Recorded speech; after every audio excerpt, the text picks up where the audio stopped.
talking about is developing the underwriting information ultimately for residential and commercial sized projects. But the data elements that are in those residential projects have to be really the same as in the largest utility scale. And so being able to harness data is just as important at the utility scale. And so I've asked Dave Crowley from Birch to kind of talk a little bit about the big picture and the utility scale and the leveraging of data on that side. David? Thank you, Dixon. Hello, everyone. My name is Dave Crowley with Birch Infrastructure. We are an employee-owned organization, startup about 2 years ago now.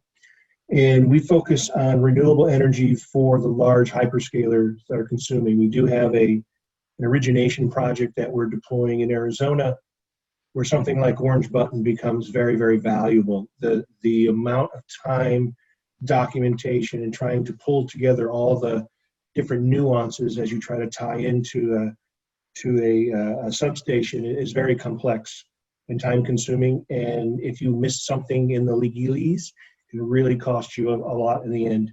So having a central point where the information is gathered, aggregated together is really a bright spot for us and how this will perform as we go forward, and really trying to bring renewable energy, whether it be solar, wind, hydro, pump hydro, battery backup, and those types of solutions to these large hyperscale consumers, because a lot of those individual users, data center third-party suppliers to the hyperscalers as well, they don't really understand how to go out and acquire renewable energy.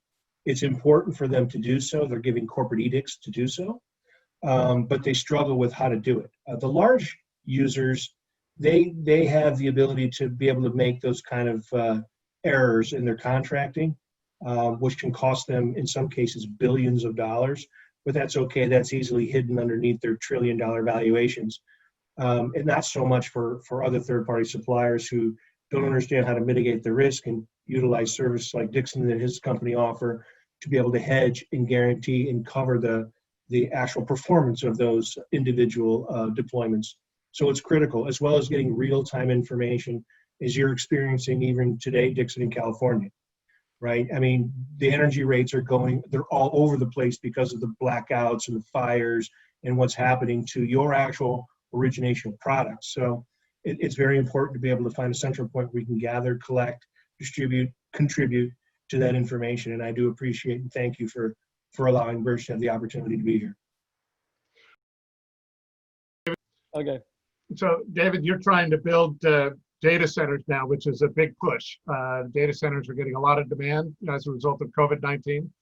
How uniform are all those various data centers and the people you're dealing with? Are they all fragmented like we were talking about? And how do we influence them to come to join the collaboration? I really think it's reaching into some of their established forums.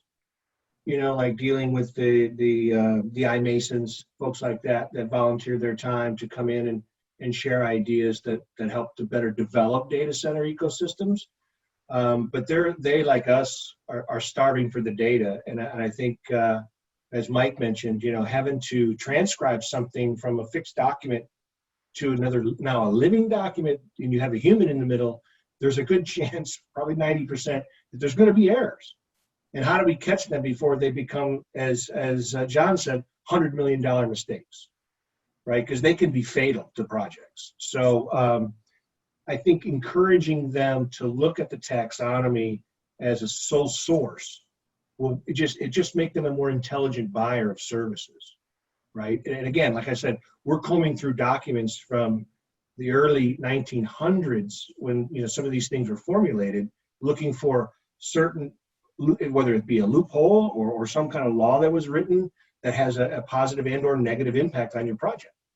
And sometimes, as John's shaking his head, you don't find out till it's too late and you funded it. So as much data as we can get to clean it out, because it makes me, it allows me to be more expeditious in putting together my data room that John's going to want to come into before he funds my project. So if I can get more of that clean data in there early, it helps him do his analyzation on whether that's a project that he wants to go forward with and fund. So it really brings some uniformity across the platform. And let me tell you, all the way from Microsoft, Amazon, Google, they're all struggling with the same thing. What do I do to analyze the data? I've got mountains of it coming in, don't know what to do with it all.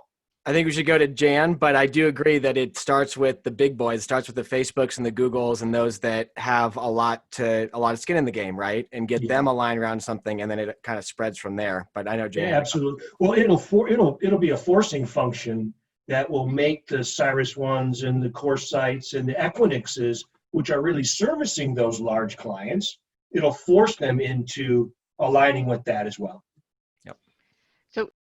And add to that, take another step forward and think about how the telecommunications infrastructure grid works.